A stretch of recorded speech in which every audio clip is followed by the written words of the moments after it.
It's Wednesday. No, it's not. It's Thursday. It's Thursday, the 15th of September, 2022. And this evening's show, give our thoughts on the last night's lacklustre capitulation in South Yorkshire as a very out of sorts Blackpool were well beaten against the Millers. And I'm John Aspinall, and this is the Seasiders Podcast match reaction show. Rotherham United 3, Blackpool 0. Ready change the world, a small town from the north of England, with a great tradition.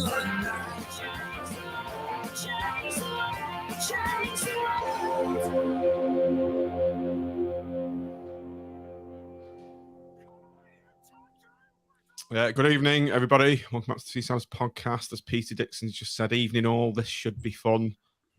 Certainly should, Peter. Tim, if you like being miserable and depressed, what a fantastic way to relive yesterday on the Seasiders Podcast live on a Thursday at 9 p.m. I like to think of myself as a positive individual, and all I can say is I had about 3 requests to travel across to Rotherham yesterday, and I was that close to going. And it hadn't been for the fact that I'd committed to doing the pod last night that you then binned, I'd have gone.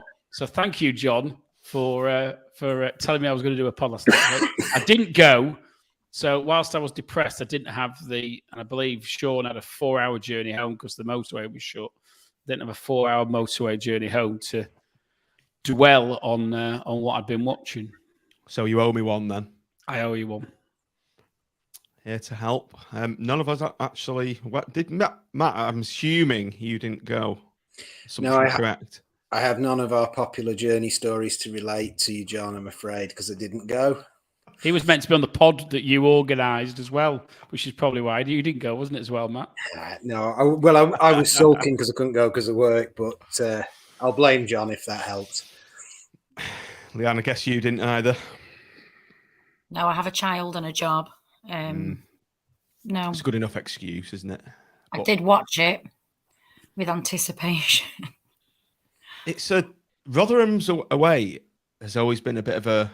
I was just thinking this at yesterday's game. It's always been a bit of a bogey side. So I can't really remember us winning there ever, old ground or new ground. I've hated Rotherham since. Do you remember when Sean Goater played for them? Yep. Yeah, I remember watching a game in whatever year it would be. I don't know what year. 90s, 1996 or something. And Goater just seemed to push our defence over and score repeatedly. And I feel like that is just the game. That's just Rotherham. That's just what they do. They're always bigger than us. You always think, oh, it's Rotherham. We should beat them. It's only Rotherham. And then you get there and they're all about 6'5". And they seem to have one more player than you. And at some point, we fall over and they score. Tim, even in the 4th division when we were pushing with Billy Ayr, we had a big game against them in the old stadium. We were packed with Blackpool fans. It's always one of those games in the late 80s, early 90s. Was it Sam Allardyce? No, wasn't it? Are you not thinking it that was one? The Billy Ayr one I'm talking about when Briggsy got sent off for heading one of their players off the ball, or I think he got sent off for something. But how do you remember that? Do you remember? We went there with a lot of anticipation and just didn't turn up, as was always the case. Rotherham were one of the teams as well in 1996 when we were 10 points clear of Oxford after we beat Swansea away, and the ridiculously early game that I had to suffer about 4:00 in the morning to get to. We were pretty cack, but we won. And we were 10 points clear. Pretty much thought we were up. And Rotherham was one of the easy games. We had 3 teams in the bottom 4, and we didn't beat any of them in the last 3. Our last 3 home games were all in the bottom 4. Couldn't believe it. And I think they beat us 2-1. So I seem to have vague memories of going to their ground, the old ground, and winning 2-0 once. But it's. I don't know whether I'm just dreaming that, just to try and make me feel better, because I can't remember many wins at all. Quite depressing that your dreams are about away days at Rotherham. Well, it's the cinema I go for. I think they did say something last night when I was watching about that. Like, it's been ages since we won. I can't remember the year. I want to say 2007. Did they say something like we'd lost 8 and drawn 3 out the last 11 games? We've not beaten them there for years. because I was really shocked at that, because I've always assumed they're quite a rubbish team, and I don't mean that disrespectfully. It's just the name Rotherham. You just think shit, don't you? Yeah. I put in what Leanne said. I put in the chat, like, as soon as I saw the team, I put in the chat, why are we going defensive? You know, it's why are we going defensive? It's Rotherham, you know, for God's sake, it's Rotherham. Get at them. Why are we scared of Rotherham? No. And then when you stop and think about it, there's perfectly good reason to be scared of Rotherham, because they always do us. I agree with you though, Matt, what you just said before. It always seems like they've got, last night I said to Paul watching, I was like, why does it look like they've got 20 odd players on the pitch? And it seemed like they had, obviously they didn't, but they were everywhere. I'd forgotten that Tilt had left. He's got Wigan, hasn't he? But all of their players were basically Curtis Tilt. Like, they ran around quite quickly and were quite angular and quite like sharp elbowed and sort of very athletic. They were all sort of cut from exactly the same cloth, apart from that lad they had who sat in front of the back, who was quite good at passing, and everybody else just looked about 6'4". Well, Appleton said in his pre-match presser, they're a very physical team, and we need to be set up to deal with him. But didn't really heed that, did he? I think we're not talking with the benefit of hindsight either. I think my first comment when I saw the team in the podcast chat was that's too defensive, and it was needs must at Huddersfield because of the lack of personnel. But we had players back and we had new players in, and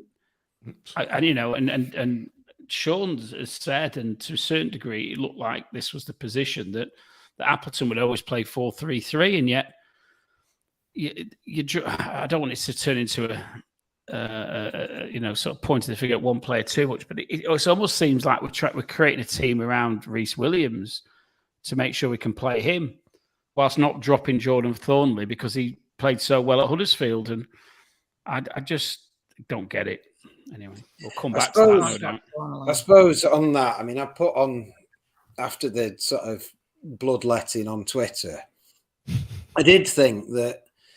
On one level, what we moaned about, like every time we lost last year, it was the fault of tinkering, because we'd play a game and then Critchley in his infinite wisdom had changed 3 players around, and we'd all go, what the fuck's he doing? Why is he changing the team? You don't change your winning team. So I can sort of understand the way we started it in that sense. It's not the team that I would have picked, but I'm Kevin Keegan, so I'd always pick all the attacking players, and we'd always lose every game 5-3. I'd be rubbish at it, but it's not the team I would have picked. But I can kind of understand him going, right, okay, this lot ground a result out against Huddersfield. This lot have done it. They don't deserve to be dropped just because some other players have come back from injury. I'm going to stick with them, and that's sort of solid. Like classical football manager logic, isn't it? That you keep the shirt until you lose the shirt. But it's more what happened later when he didn't change it that annoyed me, rather than the fact that he tried the same team again. Because I don't agree with it, but I can kind of rationalise it, if that makes sense.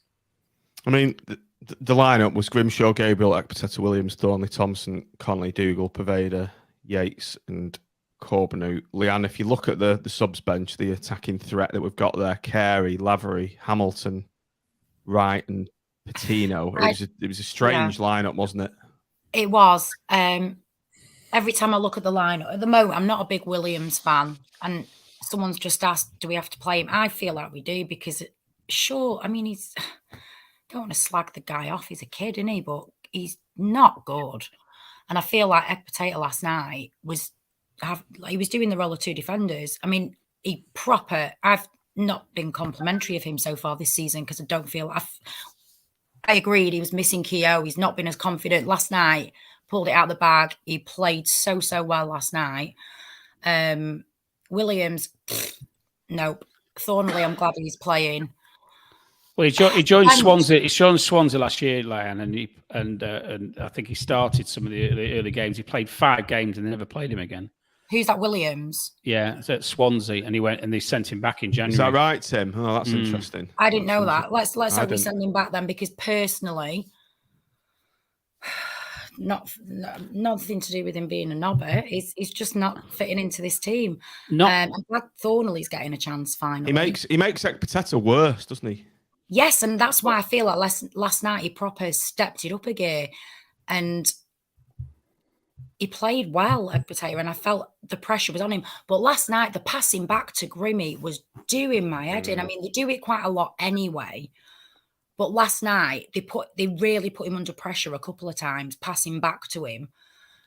All defenders, I'm not just picking on Williams there. They all did it. And I just thought, what are they doing? Get it forward. Yeah, Gabriel was guilty of that as well. Gabriel had quite a poor game as well, I thought. No, see, I think he was all right, because he made a few good tackles. This is what I mean. I don't think Dougal had a bad game for once. And I logged on Twitter, like I said earlier, and everybody was like, Dougal. But no, Gabriel, I feel like, was all right last night, because him and the guy he was with, they were proper. They made some good challenges on each other, and I feel like he did all right. Mitch, over to you. Michael Preston said, husband must be fuming. He's the only partner to partner Marv, and people say husband's not a centre half, but I think he's a decent centre half option, and I think he's a better option than Williams technically in this whole game, and he also adds that reassurance and experience at the back that Ekpiteta clearly needs, which will make him a better player as well. Well, Jimbo's a better left back than he is a centre half, but that doesn't mean he's not a better centre half than Williams. I would agree with that. I think Husband is also a much more experienced footballer who knows what to do with the ball. I believed that we were getting Williams to play the ball out from the back, but I'm not seeing any evidence of that. Quite apart from his defensive uncertainty. I think what was the phrase Joe used to explain him the other week? His tentativeness. He doesn't really. I've not noticed any particularly ball playing qualities over and above anything we have, and actually probably less than anything we have. So whilst I mean, I'd partner Marvin with Thornley ahead of Hubby. If we're not going to partner him with I'd go Thornley, Hubby, Williams in that order in terms of partnering Marv. The thing about Williams is he just looks like his head is not right. I don't think he's technically bad. He looks like Marvin did before Marvin was good. He looks like he doesn't know what he's wants to do.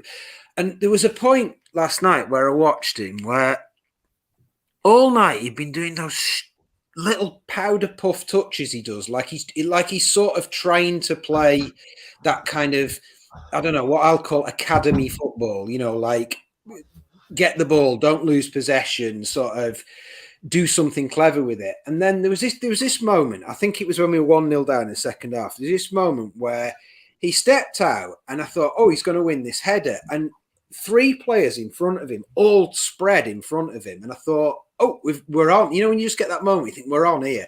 And he just absolutely ballooned this massive header over everybody and through to the keeper. And it was completely the wrong choice. He just seems to do the right thing at the wrong time. Like, I just don't think he's mentally ready to play this level of football. And I think it's counterproductive to his development to be putting him out there.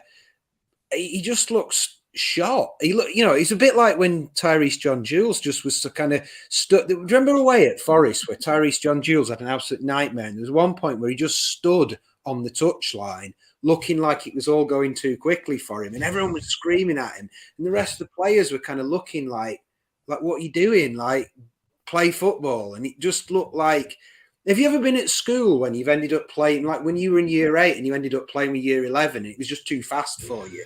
That's what I feel like with Williams. I think he'll probably be a good player one day, but I don't want us to waste our season developing him for somebody else, because I can't see how he's going to be a good player soon enough to be worth the investment for us. If he was our player, maybe, but he's not. Yeah. Do you also think? Tim, Do you where also you stand think on as this? well that he's some of these players, and you've mentioned John Jules, and we've talked about Reece. Do you think some of them get too much too early and maybe don't quite have the hunger? Some of the times last night, I thought like he just was going through the motions. Not nonchalant, I think Tim's the nonchalant word. is a good word, John. I'll give you that one. Lackadaisical's Here we go another. with the music. I'll go for another. I talked about this on AVFTT with somebody where I think it's easy to say the player doesn't want it or they're not hungry, but I think those players are brought up in a very technical academy system where kind of it's not particularly about results. It's about sort of the way you play and following the coach's instructions and fitting into the style and all of that kind of thing. And then they suddenly get thrust into this kind of football that it's about completely different things. It's about winning at all costs. And I feel like maybe he's not hungry, but I look at him and I just think he just looks lost. He looks like he's out of his depth. He looks like he's in the wrong.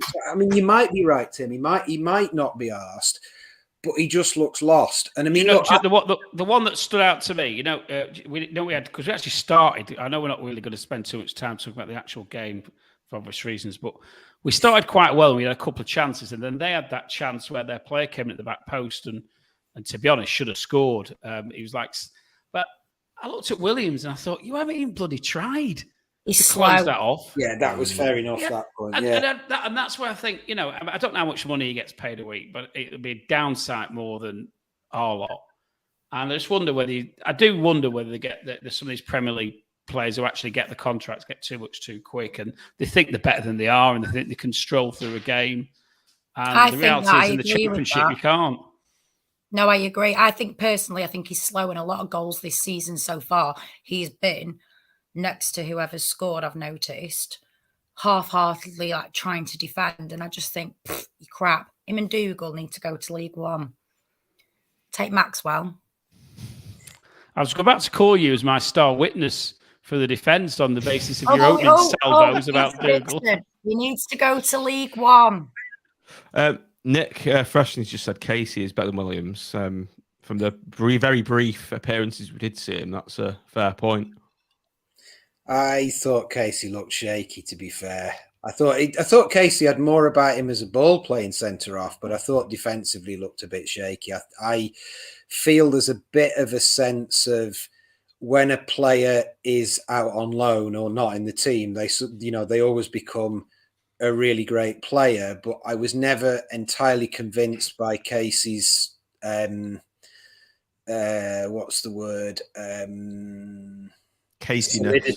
Solidity, I think is the word I'm looking for. But what I would say is I thought Casey looked a far better ball playing centre half than Williams, because I was expecting some kind of like classy Liverpool style ball player, but I'm not seeing that at all. Let's compare. There's no Alan Hansen, is he? Well, let's compare Dan Ballard. Another knobber. Well, Dan Ballard to Reece Williams. Well, there's no competition there, is there? Let's be honest. Ballard was frigging outstanding. He wanted to win. Yeah, he was a born winner, Ballard. I agree with everything that Matt and Tim, Dougal's defence counsel, just said. To me, Williams, he needs to go. He's got to go in the bin. He's got to go in the bin. So I saw something on the chat. I don't know where it's gone now. Sorry, but I saw something. Gabriel, Hubby, Marv, and Thornley at the back four, and I'd be up for that. I don't know where it's gone. With Hubby. With Hubby, I've liked. Thompson wasn't great last night. I've liked Dom Thompson, and I've said before that I like him and I like his energy. But I'm going to shoehorn the analogy I made in the chat in. The way I see the difference between Husband and Thompson is it's commendable that he gets forward, and it's commendable that he does what he does. And I think it was Tim said he was great against Huddersfield, and I agree, he was great against Huddersfield. Yeah. But he's just so unpredictable. He's herring off down the touchline, and he's throwing himself around, and a whirling dervish, Matt. He is, absolutely. And I've always said that Husband brings tempo to the side, that he's very, very, very reliable in what he does.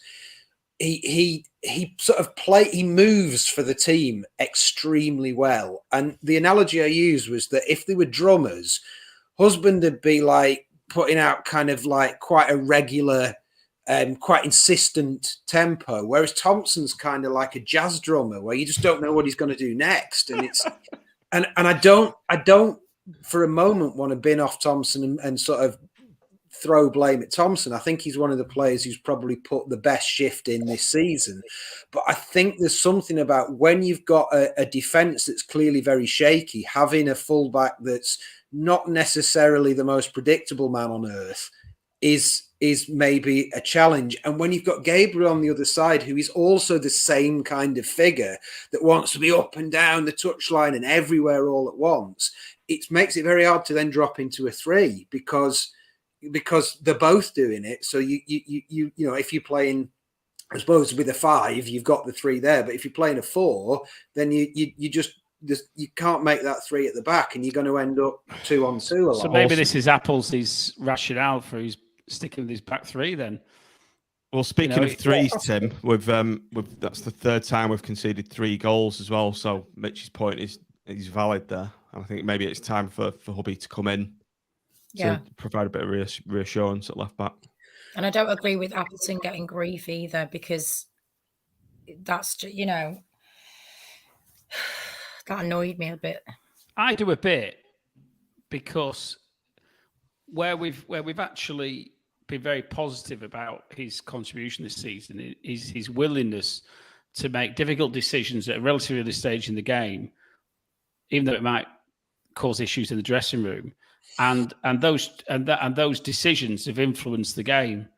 And we've got 5 subs now. And what I can't understand, I think what most people can't understand, is when it wasn't working, and it was obvious before half time it wasn't working, why we don't change it at our half time, or at the very least on the hour. And that's the bit that I struggle to comprehend. We've been bigging him up about that, haven't we? Massively. So I do agree with that. I'm going to back Appleton because I like him, and the football has been so much better to watch this season. So I do agree with what you've just said, though. I feel like he should have made changes sooner. I mean, let's not be greedy. Yeah, we were bigging him up the other week, saying, "Wow, he makes changes like so early," and he does, and he's better. His football's better last night, apart from that, obviously, but I just think he's going to make mistakes sometimes. I think that's part and parcel of being a manager. And last night obviously didn't work, but I don't just think it's about him. The team last night didn't look arsed. It reminded me of, someone said it on Twitter, like, I can't remember when we played this bad. I was like, yeah, Preston away. That was another night they didn't look arsed. And last night they didn't look arsed. Mm.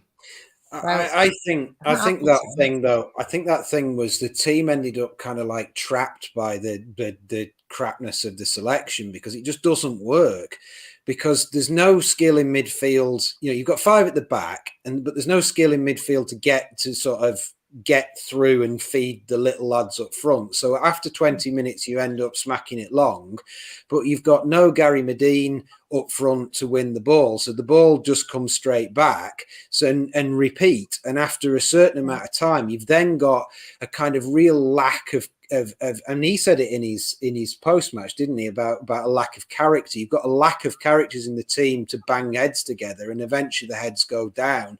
And I felt like that what they looked like was like defeated. They looked like, well, what do we do? You know, there was a kind of, they do that passing about at the back, and then they'd hoof it long, knowing full well that dear little Jerry is not going to win that ball, and that the ball's going to be back there in 30 seconds, and then repeat all over again. And that was what was really odd, is that it was crying out to try something different. And I honestly was quite optimistic at halftime in that I thought we'd kind of got away with only being 1-0 down. I thought, well, it's going to be fine. He's just going to shift it round. We're going to get our I thought he'd bollock them. Yeah, I thought he'd bollock them, put Sorry. 2 skillful players on, and then we'd rip them to bits because they were just big lumps, and then suddenly they'd look like the big lumps they were, and we'd slice through them. And then we just came out more worse. Just look at the screen, guys. Robert Wright just said, just want to bring the conversation back to Hubby again. Is Marv really experienced enough to be a captain stroke leader?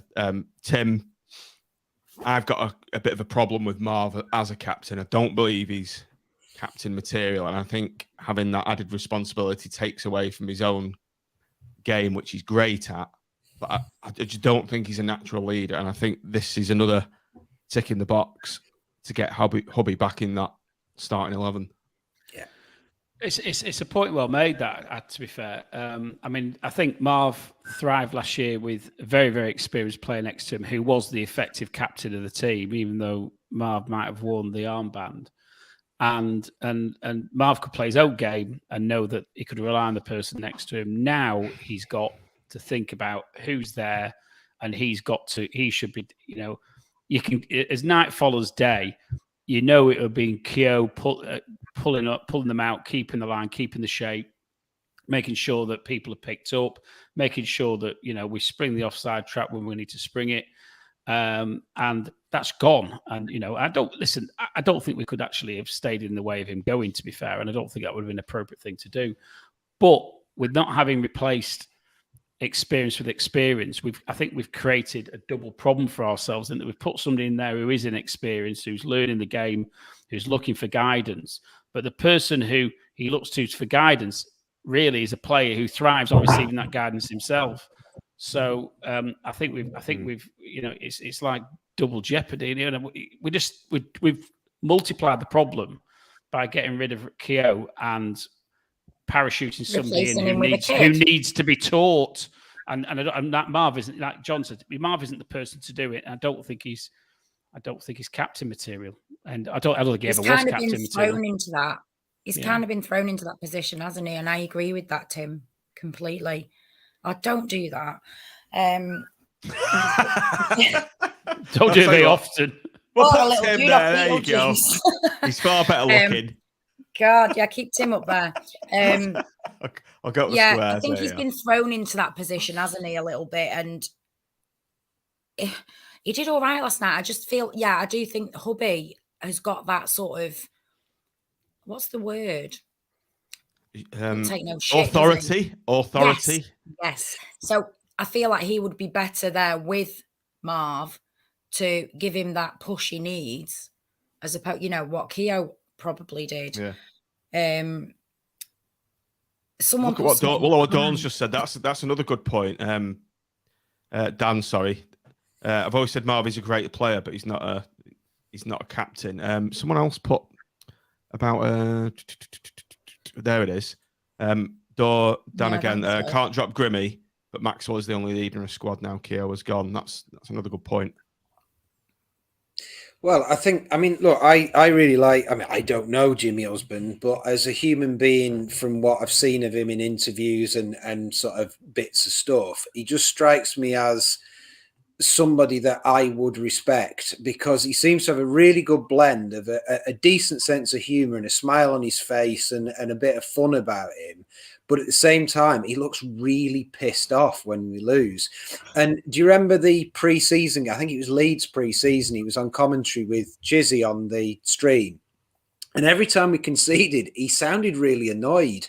He sounded really quite annoyed when we conceded. And then he'd take a deep breath and he'd get on with it and he'd carry on, answering Chizzy's inane questions and stuff. And he'd crack on and he's sort of, that's the personality you need to lead a football team. You need somebody who is not going to be so super serious that he's going to be kind of like headbutting the goalpost every time you concede a goal, because that's not what you need. But you need somebody that is an absolutely a dedicated professional that's got the respect for the way he works and his work ethic. and someone who's going to kind of get the players up and, go, come on, and not just shout at them, but kind of, encourage them. Yeah, that's the word I'm searching. You know who would be a good captain? Go on. Our favourite. Well, Gaz. I'm trying. Yeah. No, I've done very well because I haven't. Oh, Tim. Mentioned him, but you can't have your captain. Listen, we won't say what he gets up to, but I've just going back to. That's what he does off the pitch, as long as he performs on it. I know, but I think a captain of the football team's got a number of different responsibilities. I think he's got his role to play when he's there, and I think a little bit like Keown, a little bit like some of the other senior pros. I'm 100% that he's the type who he'll glare at people and they'll realise that they've got to pull the socks up, so to speak. What about Connolly, Tim, as Alan Taylor's just said? I'm surprised about Connolly, because I would have thought that, he would have stepped up a bit, but I don't get the impression on the pitch that he leads much, to be honest. I think he does his own thing. You'd have Dougal as captain, wouldn't you, Tim? No, I wouldn't actually think Dougal. I actually think the shout of Hubby's quite good. I did have the pleasure of sitting next to him at the Player of the Season Awards, and he's a very engaging person to speak to, and I'm sure, like Matt said, he's funny, he's witty. But when you asked him any questions about things, I asked him a few things about about what it's like what it was like having all those Derby fans there, and he gives some very measured and sensible responses, which wasn't necessarily what I was expecting from him.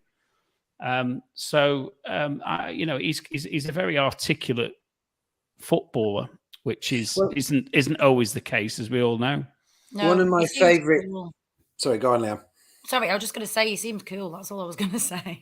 Got a cool haircut as well. Owen did like his hair, Tim, just like he liked yours. I know. And to be fair, Alan, he was dressed very, he had this flat cap on and everything. And, he did look like he did a Peaky Blinders impression. Yeah, a bit like Sean Barker. He was a bit kind of out. Yeah. Oh my God. Yeah, he does. That's a brilliant call. Yeah. And he was a good captain as well. Yeah. Yeah. That's a good shout, that. One of my favourite things on earth that I've ever seen in any medium is the group chat thing that they did with him, Gaz and Keogh. And Hubby was brilliant because he just, Gaz was coming out with all sorts of his, what if we're aliens and all this. And Hubby was just brilliant. He just sort of would sit back and just raise his eyebrow. His comic timing was absolutely superb in that. He played his role beautifully. And in like the shirt reveal thing, he was up for it. And it's like his face on that is just wonderful. How many people on Twitter have Hubby's face as the shirt box was open as the thing? And it's have a bit of personality. And this is a team that doesn't. These were literally Appleton's words after the game. I can't remember if he said we had no personality, or we had no character, or something like that. And they've got sat on the bench. Hubby is probably the best character or personality at the club. And the other thing is, he's a player that you can drop him and you can bring him back, and he'll do whatever. He doesn't have to. He's not a cat. He's not somebody you give the armband to and then go, oh, right, well, I've got to play him forever and ever and ever again. Or, because his heart will break and he'll melt if you drop him. Takes it on the chin. He takes it on the chin and he just carries on and carries on, carries on and carries on. I love the guy. I always have done.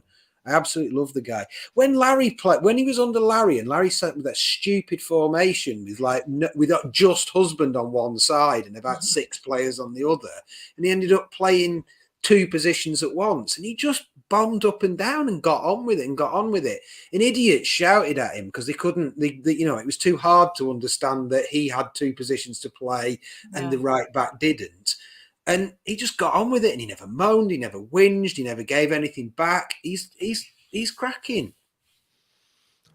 He's come a long way since Southend away and those rash sendings off that was involved in. And I remember someone said he should never wear a Tangerine shirt again. After that. I remember that. It's part of his football education, that, isn't it? I think actually that was sending off, so just probably make him think more about the way he's playing and his positioning, and and his recovery runs and everything else that comes with it. I think probably when he got, what was the one at home where he got sent off? I think that was probably the defining moment. I think he's been so much of a better player since. Just Mitchell, remind me which game it was. It was the one where we were winning. He loves the stat. Well, it was the second of. There was two in the lockdown. We lost it. We lost in the last 2 minutes where we conceded 2 goals. Well, he got sent off against Charlton quite early on, but he'd been sent off again before that because I can remember writing in my blog something like about, oh, husband's playing, but wouldn't it be funny if he gets sent off? And then it was about 2 or 3 minutes in. It was a ball over the top. Now this is spectacular. This is Sean level recall. It was a ball over the top, and it was Omar Bogle going through for Charlton, and it was about 3 minutes in, and he just did exactly the same wild scything challenge that he'd done 2 or 3 games before, and I can't remember who that was against. And it was literally like playing a replay of how he'd got sent off. And I thought, that's it now. He will never play for us again. That's the end. And that was a real shame because I liked him, but I thought, no, that's it. He's done. Critchley will never go back to him because he can't trust him. Yeah. And it was Lincoln, the other one. Yeah, that's right. Yeah, it was 4-3 against Lincoln, wasn't it? Another favourite hubby moment for me was at Fleetwood away when he grappled with Big Armand. And do you remember Armand's picked him up after he's literally done a wrestling body slam on the floor. That was brilliant. Angela got sent off and hubby was there just laughing at the Blackpool fans as he was getting a red card. Then when he played for us at Fleetwood, he got into him He was winding up Barton, wasn't he? Because Barton was going mental on the touchline at him, and Hobby was just like running along, grinning like, "Aha!" and when have you seen the video of when we score against Preston last season? And Obi just walks past their fans and like flicks them some sort of gesture behind. Does he? Yeah, it's brilliant because it's so like. It's so sly. Nobody saw it at the ground, but somebody's got it on the phone. It might have been even on that big fat boo video or something, like one of the Preston fans videos. But he's just got the cheekiest grin ever. I've got that somewhere, haven't I? Big fat boo. That one. It may have been on that one. I think it might. I think it was on a video taken from the away end or away side, if you so to speak. Right. This is turning into the Jimmy husband loving show, isn't it? I know Gary Medina will be jealous. Easy, Matt. Let's get back on track. Tim, Rotherham 3, Blackpool 0. Back to the game. We played really well. We played really well for 3 minutes right at the beginning. Yeah, we started like the proverbial house on fire, didn't we? I thought. My lad had come in from work, my youngest lad, he was knackered, so he'd gone to bed. So I went to wake him up after about 2 minutes, and I said, "You've got to come down. We're absolutely brilliant." And he came down. Oh, Tim, my downstairs bog's knackered by the way. It needs fixing. So can you send him round? Send Elliot round, all right? Yeah. Connolly 2 strikes, one rasping strike, and that header, a glancing header. He should have scored really. Yeah, definitely with the header, I think, shouldn't he? I think that just a slightly better connection, and that was in the back of the net, and it could have been so different. Mm. Different. Yeah. He does get in scoring positions, Conley, doesn't he? Probably. Yeah, he does. If you look at his attacking contribution from wherever he plays, he always seems to manage something. I think he's good. He gets forward when he needs to. The problem is, again, we go back to the system. Effectively, we're playing 7 defensive players, and it's always going to create problems. But we did start really well, and Jerry looked lively, and should have got a pen. Should have been a pen and a sending off. Pen and a sending off. Just waved. He wasn't getting the balls last night, Jerry, was he? I've completely done a U-turn on him. Last season, he was rubbish. This season, his work rate yesterday was unreal. He's great. And that's why I was annoyed with him last season, because the season before he was brilliant. And then last season, he obviously just didn't get on with Critch, did he? And it affected his game massively because he wasn't good last season. I don't care how many times Critch changed it. he was crap. This season, loads better, and he's great. And I felt sorry for him yesterday because he was trying, and all the balls in, they're too high against for a him. 6'5" centre half, and they're chucking the high balls into him. He needs them to his feet, Jerry, and he had no chance, and I felt sorry for him yesterday. We needed big Gaz yesterday, Mitch. Rotherham's opening goal, a typical Blackpool goal to concede. Slow Williams next to it. I can't even remember it other than that it was shit. That's literally I can't describe it other than that. Yeah, it was a header. There was two headers, wasn't there? The ball came across, one of them both unchallenged. Yeah, two unchallenged headers. Yeah. And it was just rubbish. Crap defending. Yeah. Just shit. We do see, and it's I particularly noticed it this season, and I don't think the goal came from a corner, did it? I think it was just a cross. But fuck, how many corners are we conceding at the moment? I think somebody said it's 6 a game, but it feels like double that. And it was me. It's actually 5.7 something a game, and we conceded. We don't need Sean anymore. We don't Sean do who? it. We've conceded the 9th most corners in the division. That's not surprising the amount of times to pass back to bloody Grimmy, is it? But I'm surprised it's that low, because the perception you have in the game is that I thought we'd concede about 6 in the first half. Is it because we are more defensively fragile that we're more anxious at each corner, therefore the corner is a bigger event? Yeah, and possibly because I mean, psychosomatic, is it?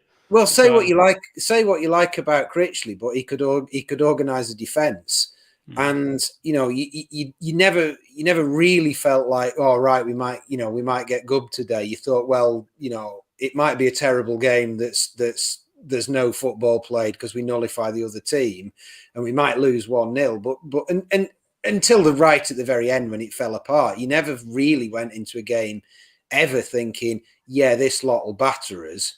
And we kept clean sheets against so many of the big sides in last year, but there's not that. It was always 4-4-2, Mitch, as well. Is it a case of too many cooks? No, I think it's a case of not enough spending. We've not replaced Keogh. We've lost. He was a key player last season. We've not replaced him. Bowler.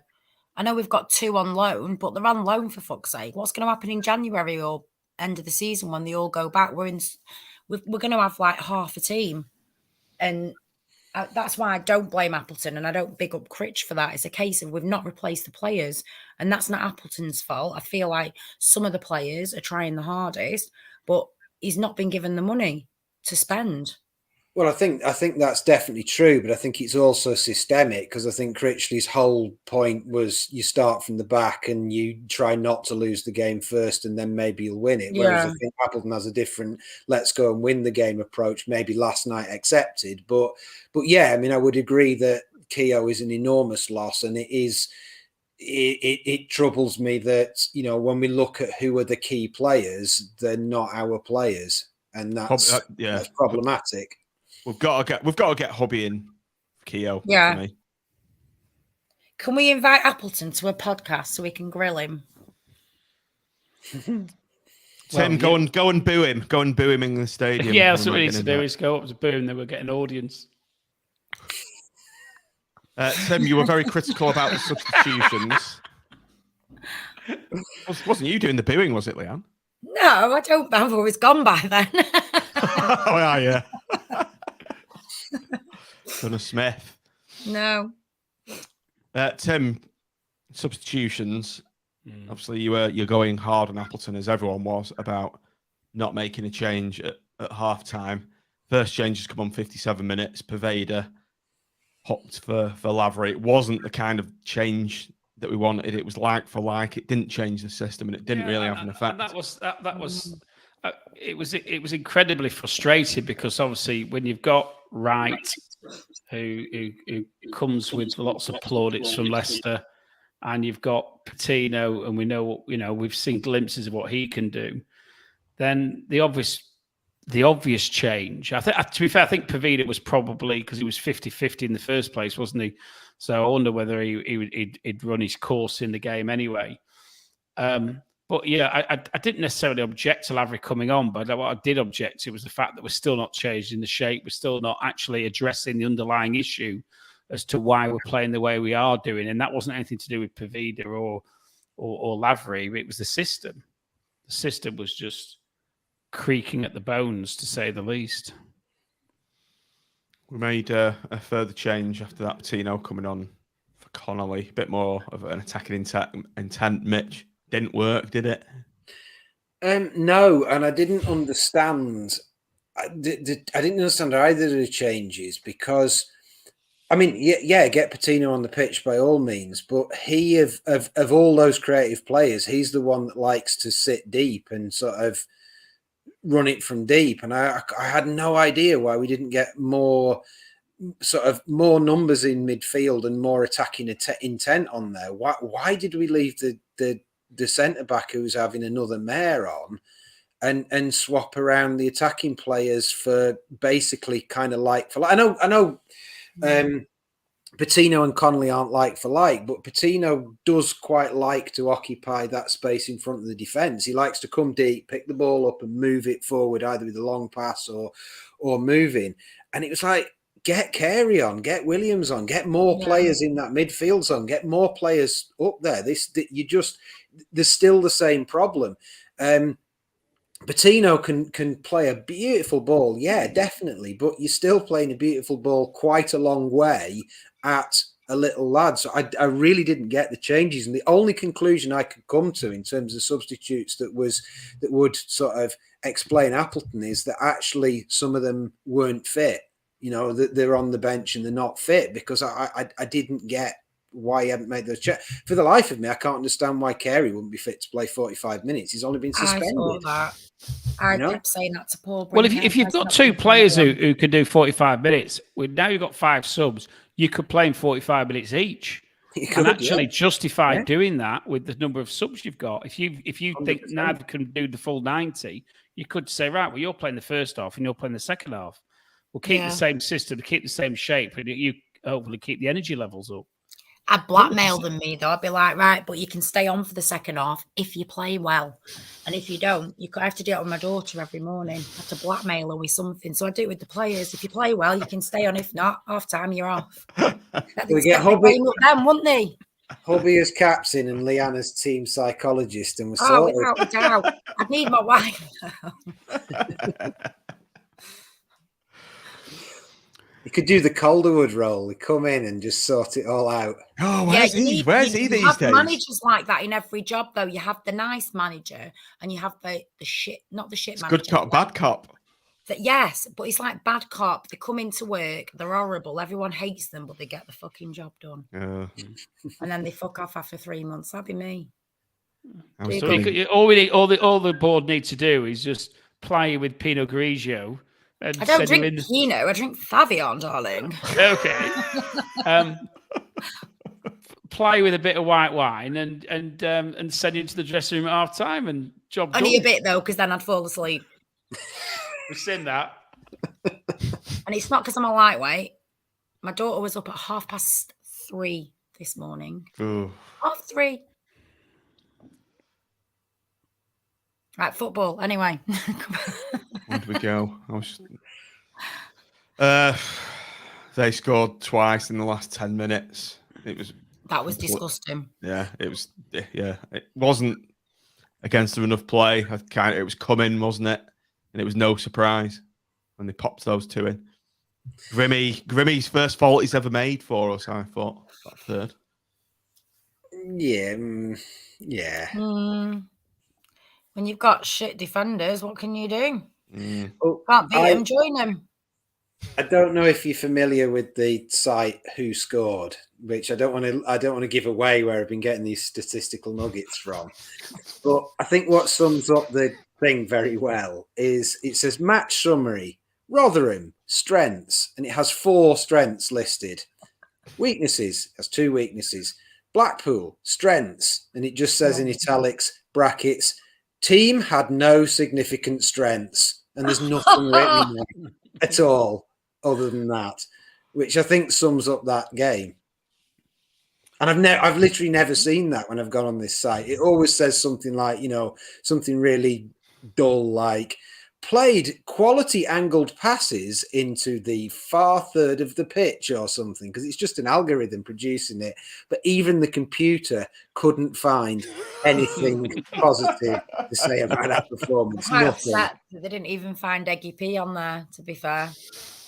Well, it never picks out an individual. It always just comments. It's like Right, okay. it always just works out from the stats. How and many? the What was players. our what's the name? weaknesses? Well, apparently our weaknesses were That poor at time. finishing, but really it should have just said shite. Is this if Sean was an AI bot? This is the sort of things it had come out with. Sean bot. Sure, but love it. Right, let's move on to the drum roll. Player rating section. What a We night to thought- bring it back. We took the executive decision that it was boring and tedious, but how wrong Isn't that we quite, were. that's quite polite, that really, John, isn't it? Boring Yeah. and tedious.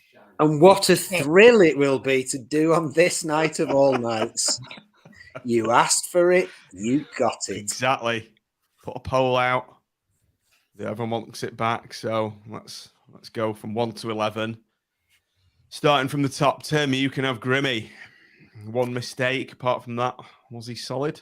Yeah, without being spectacular. I think we've seen plenty of spectacular saves from that, but I won't be too harsh on that shot. I mean, the actual first shot was saved reasonably well, wasn't it? And the reality was it's because they reacted quicker that led to the follow-up finish, wasn't it? So Shit defence, as Leanne said. Yeah. I think I don't really blame him for that. I think it's a steady Eddie 6. I think. Oh, you're not using the FPRS system for the reintroduction of the. No, well, I may do at some point. It's don't want to rush in with these things. Right, Mitch, you can have Jordan Gabriel. 5+. I need to say more, don't I? To make Leanne wanted let's give Leanne Gabriel because she sort of thought he played well. I didn't Right, know. okay. Can we bear in mind, right? I like Grimmy. He's one of my favourite players, as is Gabriel. But last night, none of them deserved anything over 5. If it's out of 10, then they're all on 2s and 3s. I'm sorry, we were absolutely shite. So if you've just given Grimmy a 6. Yeah, but he wasn't that bad, was he? I thought he was. This is the fundamental flaw in the rating section of the show. We'll be This is my here point. That's like me 11. going, well, Gabriel played a bit better than Grim, even though they're completely like different positions. So it's like me going, oh yeah, Gabriel 7, but then 7 out of 10, really? This is why I think sometimes it's a bit too kind. Gabriel, for me, last night played all right, although I've seen on Twitter people didn't think he did. I'd personally, if he's out of 10 and we're going to be like that, I'd give him a 4. But then the rest of the team, bar Egg Potato, would all get 2s. Yeah, that's why it's so interesting, this section. We were crap. Well, we're so wrong. 5 for a lot of them. Fucking 5 for a lot of them. Shit. It's my cat, sorry. Right, Leanne, you've had Gabriel, Ekpateta, Mitch. I can't disagree with the good gentleman in the background in a way. We could just give them all 5 and just sign off and we'll be done. Ekpateta, Maybe you can't see him. I'm going to give him 5+ does because he had to put up with Williams next to him. I thought he did okay. I didn't. I know Leanne's thought he was probably the pick of the bunch. I thought Thornley was the pick of the bunch defensively. I didn't think he was, he wasn't the problem, but I didn't think he was as imperious as he can be. And I think the point about his leadership, he needs to knock heads together. He needs to sort of, go around and get in people's faces when things aren't going well. And he isn't doing that. And that's what the captain's there to do. So I'll give him a 5 with a plus for some of the good things he did, but I'm not going any higher than that. Right, Tim, you've got the best one. Reece Williams. Now I'm going to keep it real because Leanne's scoring is, I think, too low. But I think Mitch just about sums it up. I don't think he added much, if anything, to the game, and his presence actually detracted elsewhere on the pitch. That's not his fault. But when we was playing 5 at the back, we left ourselves short in midfield. It's a 3, and I think that's the lowest score I've ever given anybody. It's fair, yeah. I agree with that, Tim. Jordan Thornley, Mitch. Been banging the drum for him. Slightly at fault for one of the... Was it the first goal? He probably should have got closer and put more pressure on the lad from the first header. But I thought, apart from that, I thought he was very good. He was dominant in the air. Interesting fact, Williams won no headers. Thornley won 6 headers, which, puts into perspective the fact that he no headers. Are you serious? And I'm serious there. Like, I've literally got, I can. It's a Josh Bowler stat, that, isn't it? Well, Bowler had other strings to his bow. Yeah, I know he did. I was being facetious with that. But... Yeah, I know you were, but it was kind of bringing it up. Player statistics, very, very, very, very quickly. Just quick comparison of Thornley and Williams. Aerials 1, Thornley 6, Williams none. Defensive stats, Thornley 4 tackles, 3 interceptions, 3 clearances. Williams 2 tackles, 1 interception, 1 clearance. Thornley was proactive. That's damning. Thornley was proactive. He was actually coming out and putting pressure on his man, and he was clever. That professional foul towards the end of the game was, that was a very good professional foul where he tripped the guy enough to make sure the guy fell over, but not enough to make sure that it wasn't a dangerous challenge. And that was prevented. What would have been it would have been 4-0 in the end with that. I thought Judd played well, so I'm going to give him a 6, which is as far as I could possibly go for a player on that night. And I thought he was man of the match for me. Yeah. Fair. Very fair. Dom, Thompson, Leanne, I think, as we've suggested on there, possibly his worst game for Blackpool. Or not. You say Leanne then? I did. Yep. Oh, sorry. I thought you were going to... Are you not picking any scores for anybody? I don't do it. No, I just organise. Okay. Thompson, yeah... I think I didn't know that. Sorry. He's hit and miss, Thompson, and some games he's great, some games he's not. I don't think he was that bad last night, but then I don't think he was that good. So I'm trying to keep into the swing of what we're scoring people here. I'd give him probably a 4. Yeah, that's what I was thinking. Colin Conley, Tim.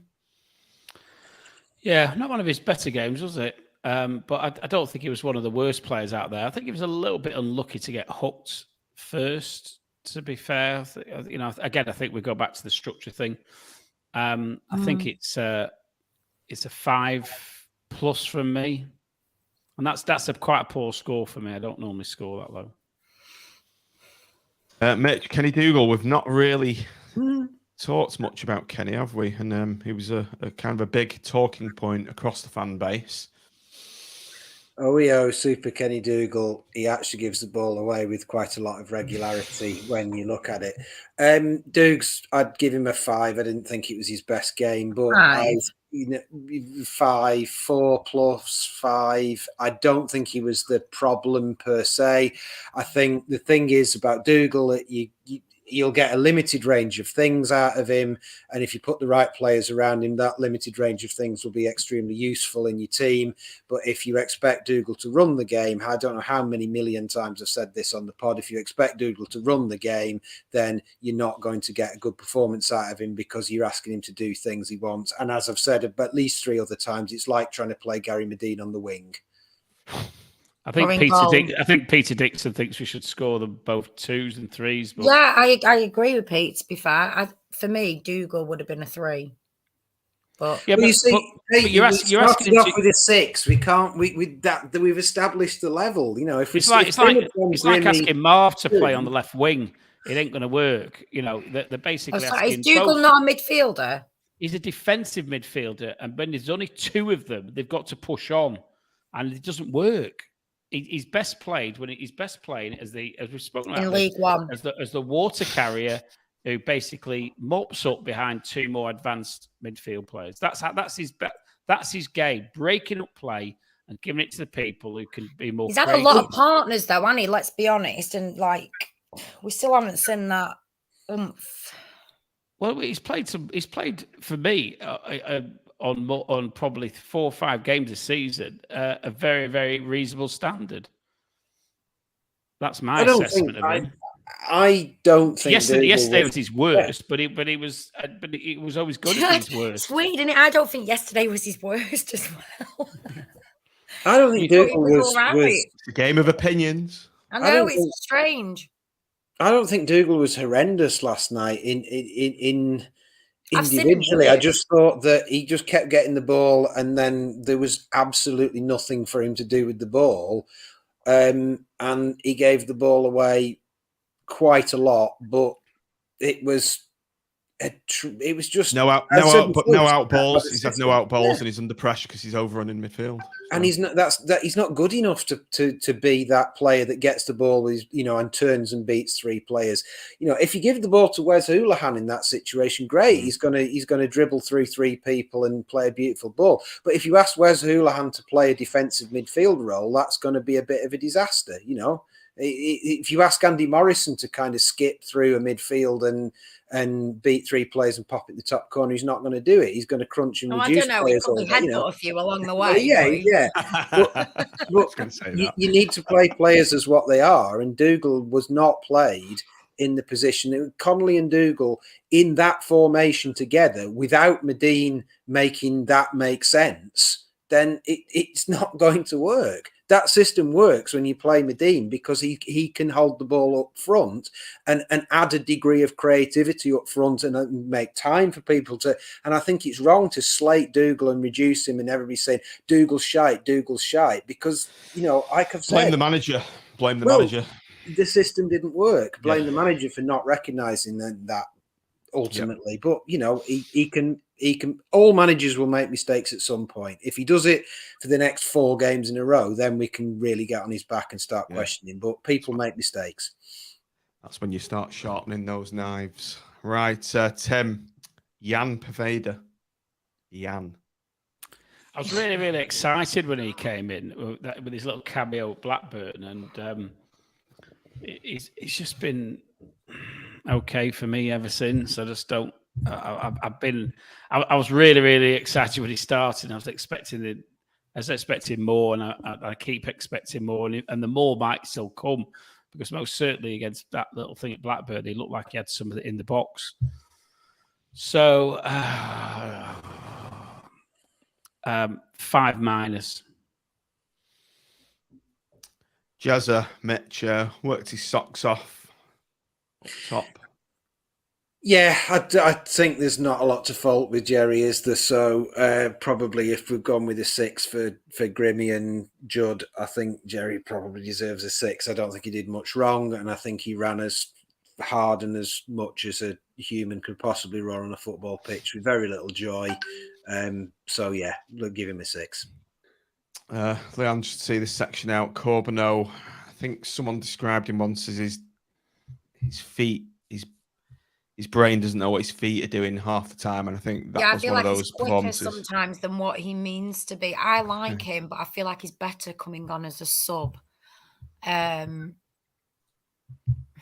What did you give Jerry? 6? Yeah, based on that's I'd have to give him a 5 then, because I don't think he was that bad. I just don't think he did some all right bits. Someone's just said in the chat as well, how much did we miss Josh last night, Pete Dixon? I felt like, we had nobody, and I was trying not to. I kept trying not to think about it, but I kept thinking, fucking hell, we've got nobody running at. There was only Gabriel doing it, but so much because I felt like he was quite limited. Massively. I feel like we missed Bowler, and with Corbeneau, I don't know how you pronounce that, Corbeneau. I like him. To be fair, I'd give him a 5. I feel like he's better as a sub at the moment, but I do like him. He knows where the goal is, doesn't he? The thing is, just if he gets in front of the goal, you've got a good chance of getting something out of it. But I compare him to. I think last night's hard because they were all just crap. When he runs at players, he hasn't got the same conviction or penetration as Bowler had. No, because I feel like he's tall and you know, I don't feel like he's the same kind of. They're different players, aren't they? He's not in the same league as Bowler technically. That doesn't mean I don't like him. I do. I loved the one bit where I sort of smiled last night was that run he did where he ran through and won the corner, and then after it he flicked it up and sort of cushioned it on his head and just smiled to himself. And then it was just like that was lovely. But he's not in the same league technically as Bowler. He's so on the player picker app that we're going to use to create to pick out the Millwall team in a minute. There's actually a tear formed in my eye almost as I was deleting Josh Bowler. And then they brought on fake Mark Bowler, who turned out not to actually be Mark Bowler, but even though he had the same.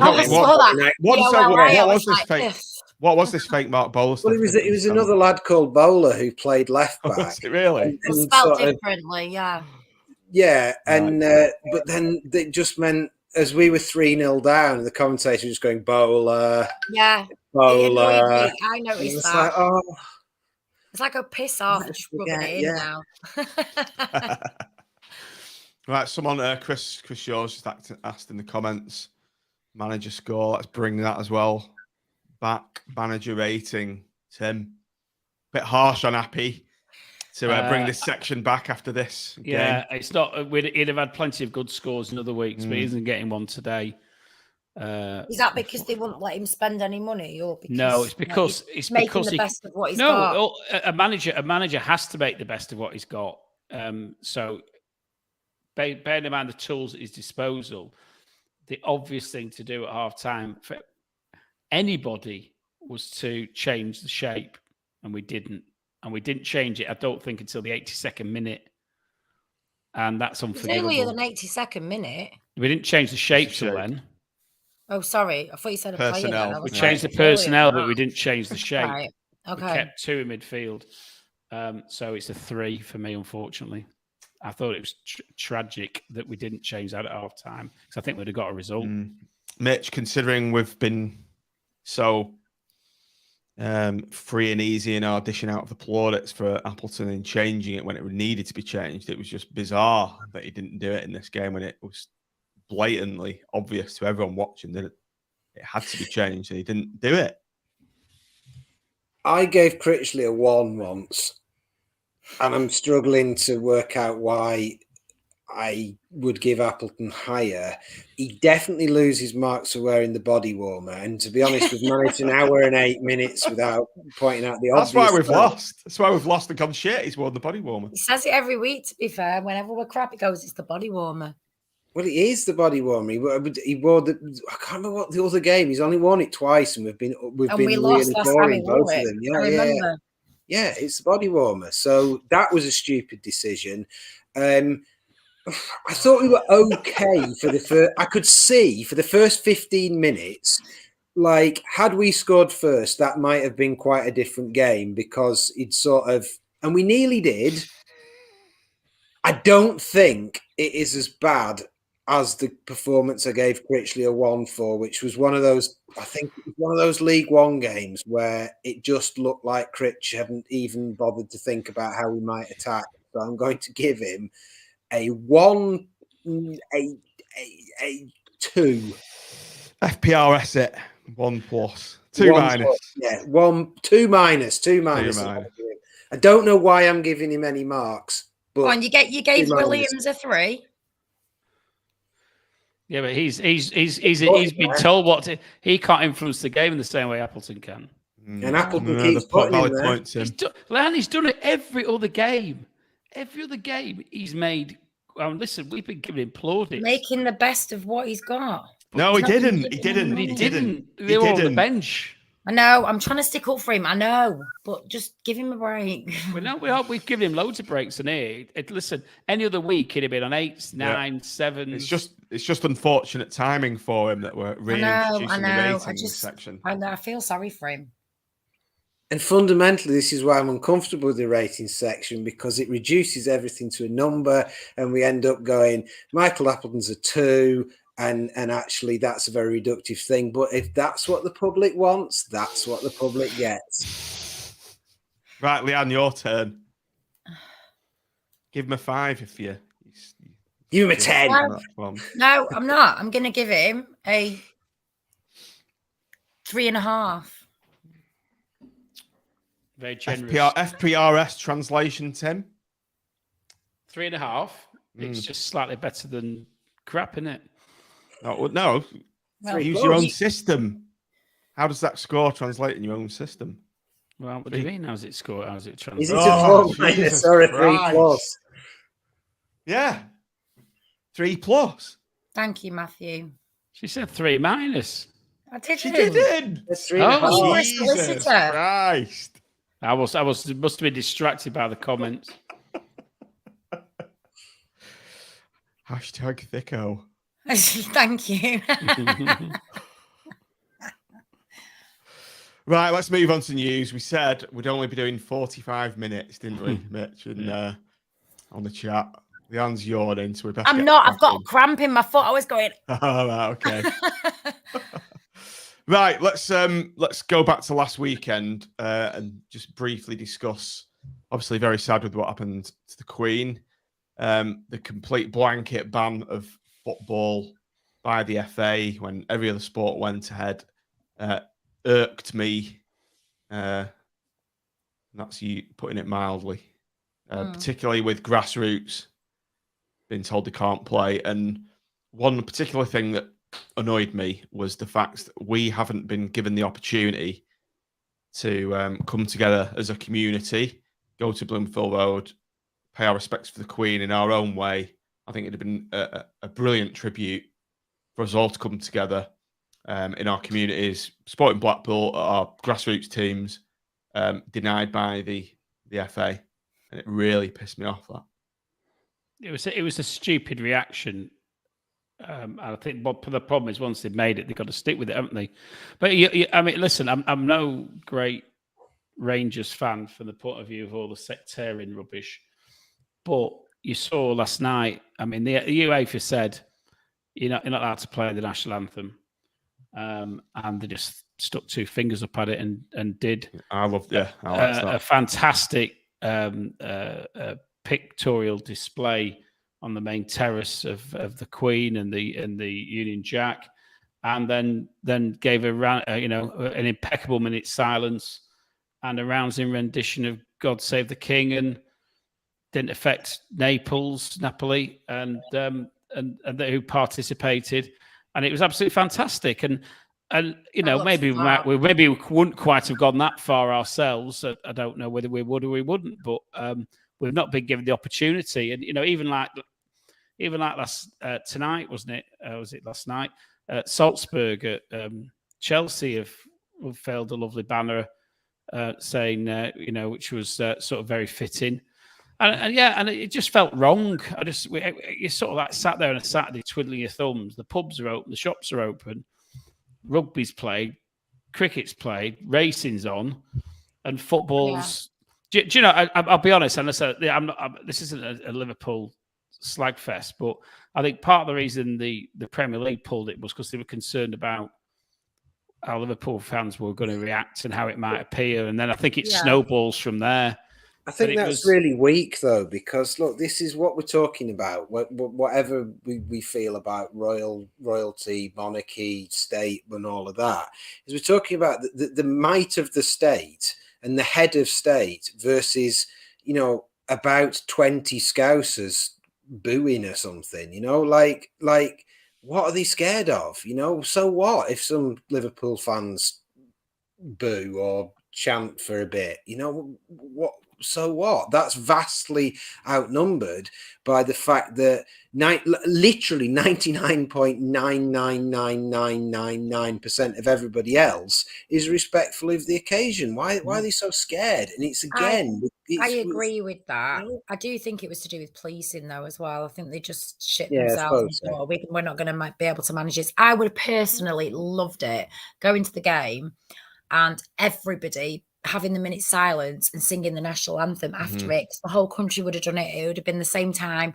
And I kind of thought, oh, that's really nice. But then when they cancelled it and then they kept rugby and cricket on, didn't they, or something? I was like, oh. Yeah. Well, Harry said in the chat racing wasn't on, but all they did with racing Sunday. was postpone it a day and did it on the Sunday. But obviously the Premier League called off Saturday, Sunday, and Monday. Yeah, and Friday. Yeah, Well, and Friday. the cricket, I don't think, I think it's a massive mystery to people that, I'm probably. People watch it. Well, I don't think it's a massive mystery to people that my politics are not exactly traditionally conservative, but that's not really the point. I put the cricket on in the morning and it was absolutely bob on that cricket. Yeah. The national anthem, it was absolutely bob on, because whatever you view this as, it's a moment in history. It really is a moment in history. And however you view the royal family, the Queen absolutely worked her backside off, and everybody respects her. And death is something that affects all of us. I ended up writing about a 4,000 word blog about my bloody grandma because it made me think about that. Yeah. I was talking to one of my mates who her dad died, and her dad was from the same era and age as the Queen, and she was saying, I've been thinking about my dad loads. This, everybody, it means something to everybody. It isn't just about the pageantry and the state. It means something to everybody, and we've all been denied that opportunity to kind of live through history. Because do you know what I did? I went to Home fucking Bargains and did just pop round town and did a load of things. It wasn't like everybody couldn't go to the football and then sort of went to mass or church or whatever it is that you're supposed to do, because the rest of the world. Did you not have a day of reflection? That's Monday.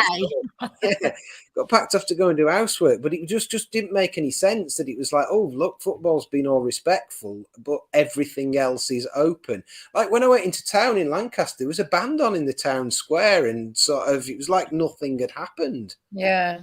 There was fat middle-aged men playing cricket actually where my son's football team plays. And it was the kids' first game of the season. Grassroots teams. It was the opening game of the season, and that would have been that. They're all gutted to miss that. And that'd have been another good event for them to all understand why we're all in a circle, having a minute's silence or applauding, and for the FA to do what they did, it disgusted me. I remember doing it with Diana. I still remember the game now, where obviously Diana, the news came through that she died on the Sunday morning. We were playing at 11 o'clock, and every single football match had a minute's silence that day. And I remember that game. What was it now? 25. What year did she die? 25 years ago, something like that. And I remember that game now. Of all the games I played, probably because of that. And I think you're right, John. I think the kids would remember it. I think we would all remember it. And I think it would have been a very, just like you can see up there, a very lasting and fitting tribute. All the images all around the country would have been tremendous to see. It's like history book stuff, isn't it? It's how we measure time in our country. We talk about, the Georgian era, we talk about the Victorian era, and it was, the day that the sort of first event as the second Elizabethan era ended, and whatever it is, the Charlesian or whatever it's called era began. And that would be. And you were in Home Bargains. I was just you know? kicking around the house in the afternoon, thinking, well, I'm and on my own. I'm not doing anything. And those social events would have been the photographs in the history books to come. They'd have been the equivalent of, the pictures at the end of the war where everyone was massed in Trafalgar Square. And it wouldn't have been a picture of Bloomfield Road, but it might well have been a picture of like the one you've got in the background, perhaps. It might have, those kind of pictures would have defined that's how the nation reacted. But actually, probably the defining image will come from Lords and the cricket and the singing of that. And it's just a shame that we were excluded because, yet again, as football fans, we can't possibly be trusted to behave ourselves. And let's get it right. The Queen was she wasn't the greatest football fan in the world, I don't think, but she loved the sport, didn't she? So I think, if she'd been asked the question, if that's theoretically possible, I don't think she'd have wanted all sport cancelled. I think she would rather see it. And I still say we should be celebrating her life anyway, not mourning it. Because Jesus, if you get to 96 years old and you're still able to do your job 2 days before you drop dead, then and you've got your marbles, happy days, isn't it? That's Did you see that cute picture of her as well, like 2 days before she died or the day before she died? A photographer took it. She was like in front of a fireplace. It was massive. But oh bless her, she just looked so fragile and so cute. Yeah.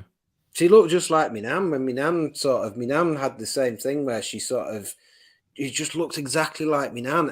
And when I saw her that thing, like she'd got the blotched hands, and I was like, a couple of days before, I was like, I thought that.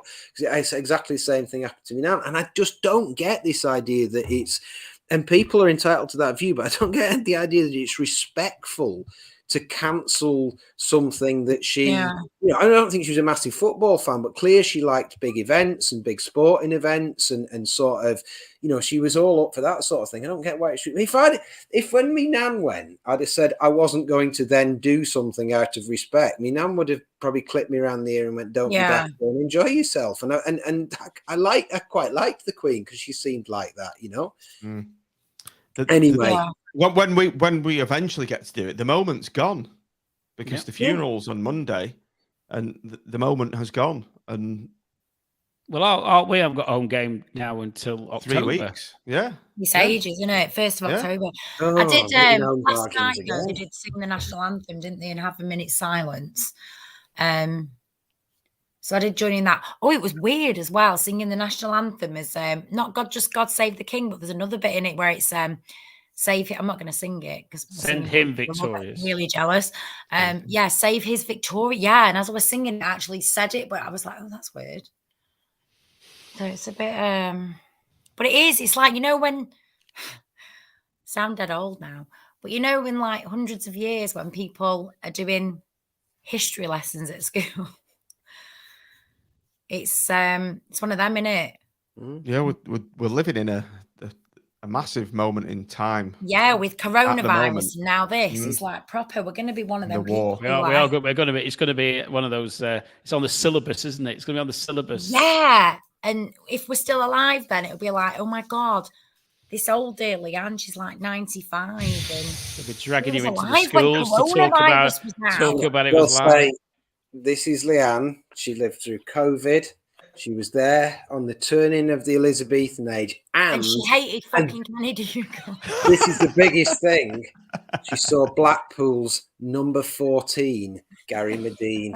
Yeah. That's the thing everyone will go, in the flesh. The Gary Medine. The flesh. And you'll say, the Gary Medine. The Gary Medine. God rest his soul. He's buried with Mitch Cook's left foot. Together again. Like Christ. Yeah, but I do think the FA, one of them. I just think they're an absolute disgrace for doing that, and I think we've been cheated by them. I think particularly the kids' football. I do understand that there are policing considerations, Don't cancel the kids. But there aren't for. Why are the police? Why are the policing considerations? The Queen was at Balmoral still. Oh, this is where you can get political now, Timothy. No, but she was at Balmoral. Why are the police shortages? Well, there's always police shortages, but they're no different than they normally are. Why is that? Well, because of underfunding.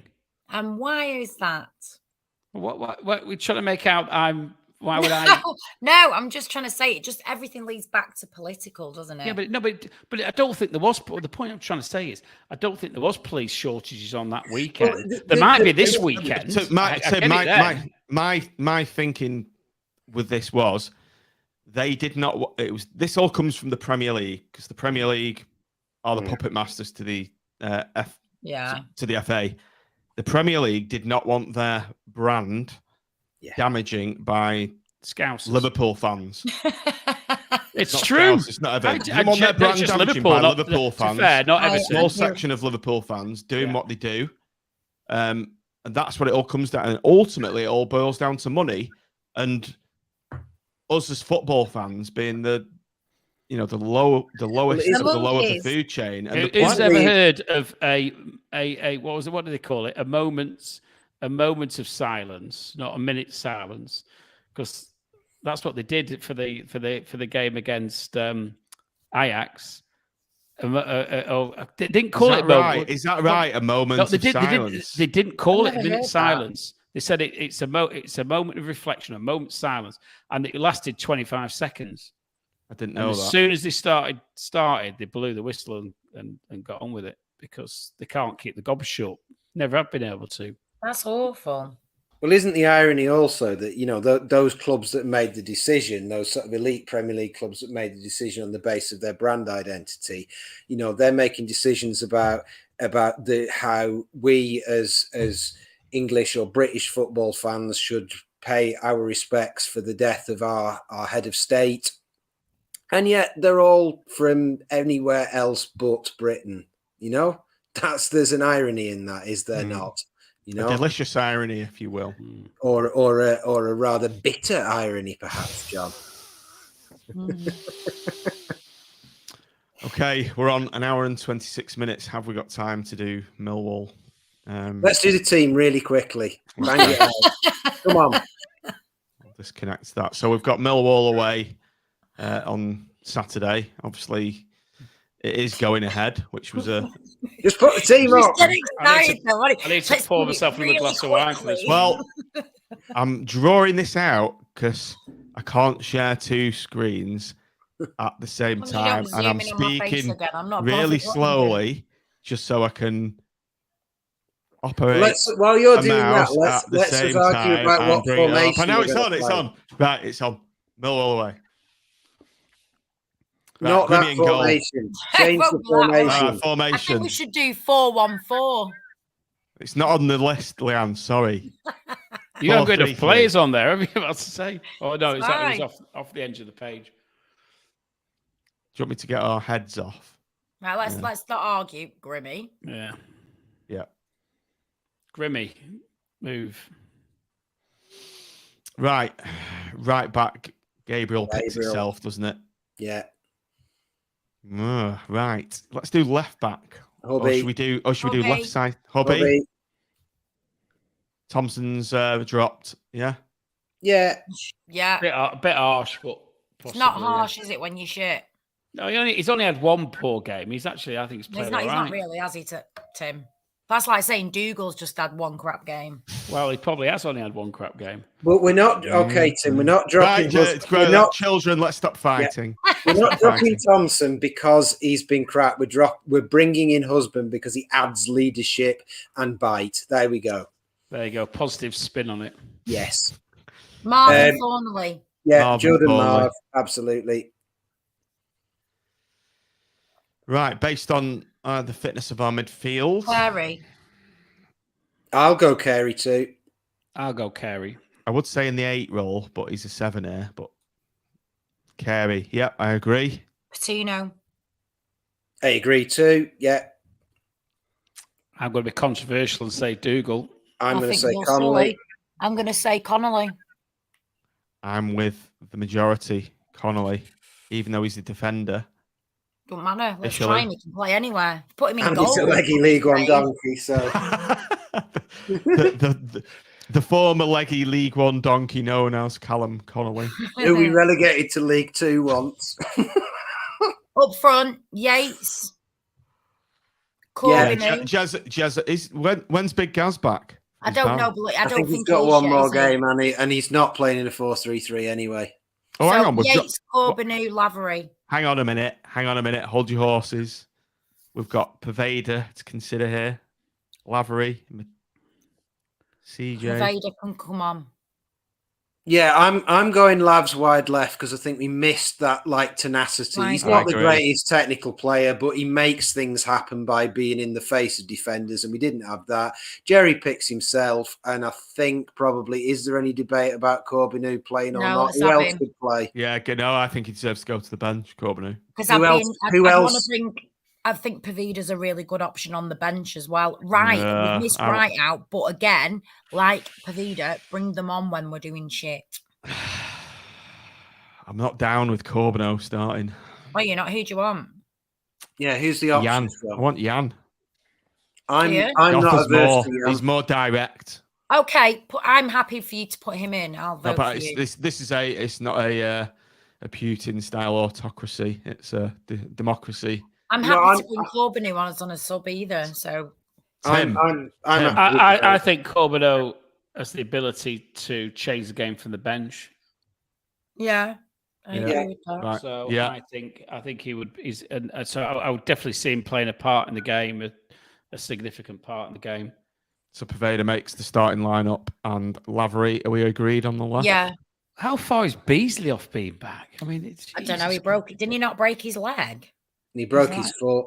It's like it's between him and Stewart, who seems to manage to get selected for the Jamaican side this week, even though he's not That's it. kicked the I ball. thought they were both out for ages. Well, to be fair, for what I think we heard, I think he told them he wasn't fit, and they've picked him anyway. Oh. Probably stoned when they received the phone call. If we played that team, to be fair, I'd be quite happy with that. Yeah, it's decent. And then if they lost, they'd get the biggest bollocking known to man. So you're going down with your bottle of wine, Leanne, for half I time. wouldn't need the wine. My mouth would I'd go to town. You Paveda are needs to play. championship players. What the hell? What's everyone's gut feel then for Millwall? 3-0 defeat. He's going to play Williams, isn't he? If he does, I'm going to join the Bison's bandwagon by tweeting #Appleton out. No, you're not. That's not his fault if he's getting made to play him. He's not. He can't be. Surely There must not. be some sort of deal on there where you. No, I'm not. Got to be. I'm not having If that. we've signed up to a deal where we have to play a player who is previously untested, apart from 6 games for Swansea where he got sent back because he was shite, then whoever has made that deal has made a very, very, very bad deal. You sound surprised at that, considering how much money we spent in the window.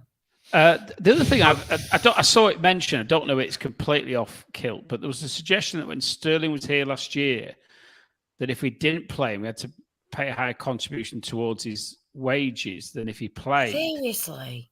And I don't know whether it's true, but and there was a suggestion: could Reece Williams be on a similar type of deal where because they want them to play, they'll say, right, well, if you only pay $5,000 a week towards his wages if he plays every week, but if you're not going to use him, then you pay more. I don't know those type of deals exist, but if they do, it starts to make more sense as to why these players are playing. And it makes sense, Tim. I wouldn't be making them deals because to me, if you're getting someone on loan, one, they're on loan, you're clearly not that good for the club, so they're probably not that good. It's a rare one, isn't it, when you get them on loan and they're decent. I can probably name five who have been on loan over the last 20 years who I thought, yeah, I'll have you. There's not many. 2, why would you commit to that? If the shit... Well, this is an opening. DJ Adam. Yeah, but DJ and Adam we bought, so that's different. They're not. No, we had them on loan first. Those players are at totally different stages in the career. You know, like Charlie had played in the Champions League for Rangers. DJ had played for I can't remember where he'd been, but in Brentford and all sorts of stuff. I loved him. And they were at totally different points in the career. So if you're taking those players on loan, Dobby was at a different stage in his career. Seamus Coleman. And they were Well, KDH. Coleman was more like Coleman was more like this kind of level. But what we're doing, if we're taking players with no experience and then saying, "Oh yeah, you've got to play them," that's really poor, because we know that players come out of academies. Oh right. Just a bit of silence. Michael Preston just put Alan Nixon reported on them a couple of times that these deals do exist. Yeah. So they want them to play when they send them out, don't they? So they encourage you've got to play them. No, they're not saying you have to play him. You have to pay more. You have to pay more if you don't. So we need Ben Mansford on this podcast to clarify or not that this is the case. I would not be surprised if that's in there somewhere, and that's probably it's got to be, because why would you keep playing him? He's fucking rubbish. And on that note, I'll play the outro music. Which of a just as Leanne has just turned the airwaves blue in a Napa style. We'll bid good day to everybody on the not a C bomb, at least, is it? No, at least it wasn't a C bomb. Oh, I never use that word, but I just God. If we Would all you pay use an it to extra describe Ben quid, Mansford? if we all pay an extra quid, does it mean that we don't have to play him? Right, yeah, we'll all pay an extra quid as we go in. We'll chuck a quid in the buckets to get rid of Reece Williams. Right, everybody, thanks for your input this evening. Everybody on the stream, thanks for joining. All my episodes, thanks for watching. Thanks for downloading. And up the pool. Up the pool. Pool.